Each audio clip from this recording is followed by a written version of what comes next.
વિદ્યાર્થી મિત્રો, આપણે પારિમાણિક સૂત્રો, પારિમાણિક સમીકરણો જોયા, કેવી રીતે લખાય, કેવી રીતે બનાવાય, એ આપણે ઉદાહરણ લઈને સમજ્યા.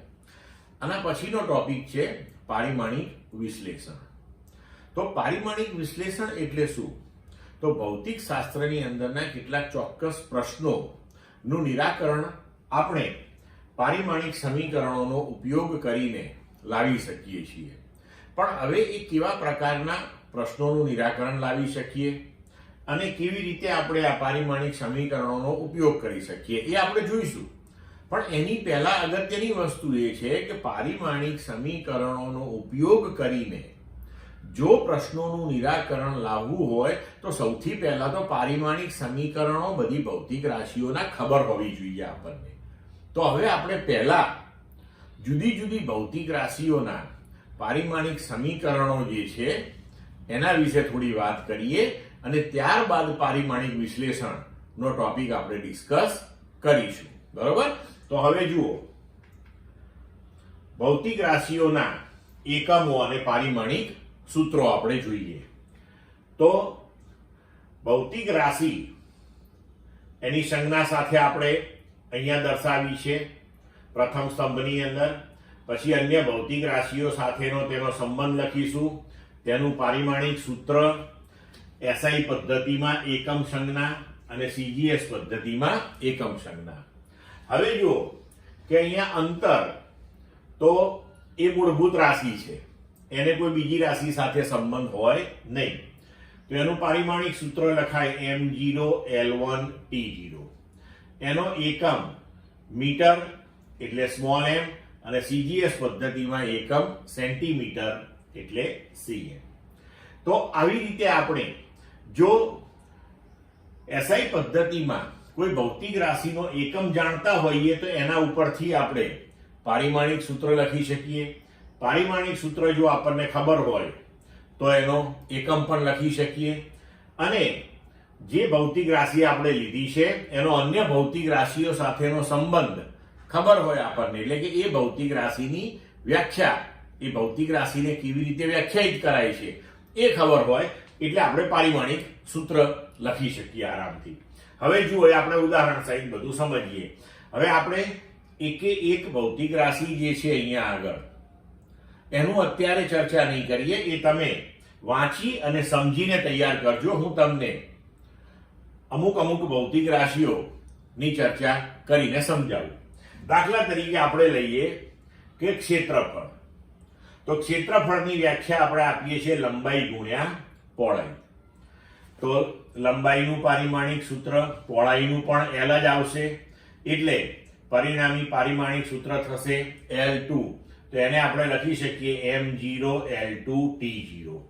હવે એનો એકમ થશે લંબાઈનો મીટર, પહોળાઈનો મીટર એટલે મીટર સ્ક્વેર, સીજીએસ માં થશે સેન્ટીમીટર સ્ક્વેર. હવે એવી જ રીતના ધારો કે ઘનતા. તો ઘનતાની વ્યાખ્યા છે દળ ભાગ્યા કદ. તો દળનું પરિમાણ, કદનું T3. પરિણામી પારિમાણિક સૂત્ર તૈયાર થયું m1 L-3 T0. તો હવે દળનો એકમ કિલોગ્રામ ભાગ્યા કદ, કદનો એકમ મીટર ક્યુબ એટલે આપણે લખી શકીએ કિલોગ્રામ મીટર (-3). તો સીજીએસ માં ગ્રામ સેન્ટીમીટર (-3). હવે જુઓ, એવી બીજી કોઈ રાશિનો આપણે વિચાર કરીએ. ધારો કે પ્રવેગ. તો પ્રવેગ બરાબર વેગ ભાગ્યા સમય. તો વેગ માટે આપણે લખી શકીએ અંતર ભાગ્યા સમય એટલે કે L(t⁻⁻1) ભાગ્યા t. તો પરિણામી પારિમાણિક સૂત્ર થશે m0 L1 T-2. હવે વેગનો એકમ થશે મીટર પર સેકન્ડ અને સમયનો સેકન્ડ. તો પરિણામે તમે લખી શકો મીટર પર સેકન્ડ સ્ક્વેર અથવા તો મીટર સેકન્ડ (-2). તો સીજીએસ માં એકમ થશે સેન્ટીમીટર સેકન્ડ (-2). તો આવી રીતે આપણને કોઈ પણ ભૌતિક રાશિનો અન્ય ભૌતિક રાશિ સાથેનો સંબંધ ખબર હોય એટલે પારિમાણિક સૂત્ર તૈયાર થાય. એના ઉપરથી તમે એકમ લખી શકો. હવે જો બળ લઈએ તો દળ ગુણ્યા પ્રવેગ. તો દળનું પરિમાણ m1 અથવા તો m. પ્રવેગ માટે આપણે આગળ જોયું L(t-2). તો પરિણામી સૂત્ર થશે m1 L1 t-2. તો હવે એનો એકમ થશે kilogram metre second raise to -2. વૈજ્ઞાનિક ન્યૂટનની યાદમાં આ એકમને ન્યૂટન કહેવામાં આવે છે. એટલે આપણે એ પણ યાદ રાખવાનું કે ન્યૂટન બરાબર શું? તો કે ન્યૂટન બરાબર કિલોગ્રામ મીટર પર સેકન્ડ સ્ક્વેર.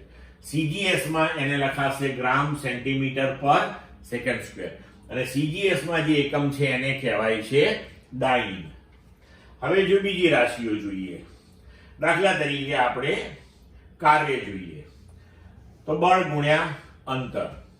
તો બળનું પારિમાણિક સૂત્ર m1 L1 t-2, અંતરનું L, તો પરિણામી થયું m1 L2 t-2. તો આપણા માટે એકમ બન્યો kilogram metre square second raise to -2. CGS માં થશે gram centimetre second raise to -2. હવે આ જે MKS એકમ છે એને વૈજ્ઞાનિક જૂલની યાદમાં જૂલ પણ કહેવામાં આવે છે અને બળનો એકમ ન્યૂટન, અંતરનો મીટર, એટલે જૂલ બરાબર ન્યૂટન ઇન્ટુ મીટર, એના બરાબર kilogram metre square second raise to -2. આ પણ યાદ રાખવું પડે આપણે. એવી રીતે CGS એકમને આપણે અર્ગ કહીએ છીએ. અર્ગ એટલે આપણે ડાઇન ઇન્ટુ સેન્ટીમીટર પણ લખી શકીએ છીએ.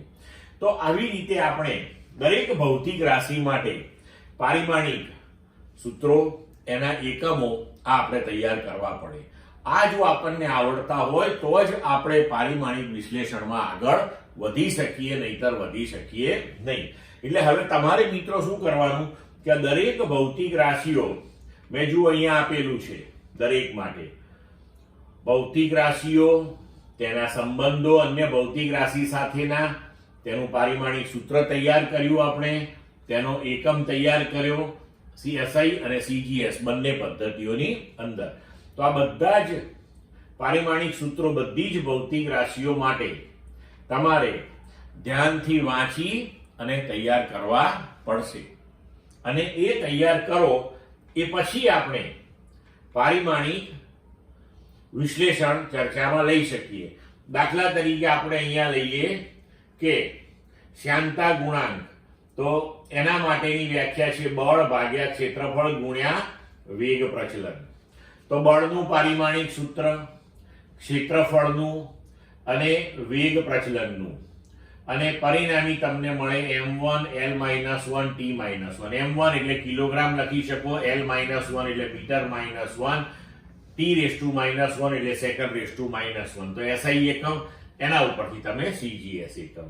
તો આ રીતે આ બધી જ ભૌતિક રાશિઓના તમારે પારિમાણિક સૂત્રો મેં જે તમને અહીં આપ્યા છે એ બધા તમારે તૈયાર કરવા પડશે. અને આ છેક આપણને 12મા ધોરણ સુધી બધું જ કામ લાગવાનું છે. અને અત્યારે એક સાથે તમને આ બધી જ ભૌતિક રાશિઓ યાદ નહીં રહે, પણ ધીમે ધીમે આપણે જેમ જુદા જુદા ચેપ્ટર ભણતા જઈશું, નવી નવી ભૌતિક રાશિઓ એની અંદર ઉપયોગમાં આવતી જશે, એમ ધીમે ધીમે આ બધી બાય હાર્ટ થઈ જવાની છે, બધી યાદ રહી જવાની છે. જેમ કે તમે નાના ધોરણથી અત્યાર સુધી ભણતા આવ્યા છો કે વેગ, ક્ષેત્રફળ, કદ, ઘનતા, તે સતત ભણતા આવ્યા કે એ બધાની વ્યાખ્યા તમને યાદ છે અત્યારે. તો એવી રીતે જ આ બધી ભૌતિક રાશિઓ પણ યાદ રહેવાની જ છે. એટલે એનું ચિંતા કરશો નહીં, કોઈ ટેન્શન લેવાની જરૂર નથી. જુઓ, મેં બધી જ ભૌતિક રાશિઓ અહીં તમને આપી છે.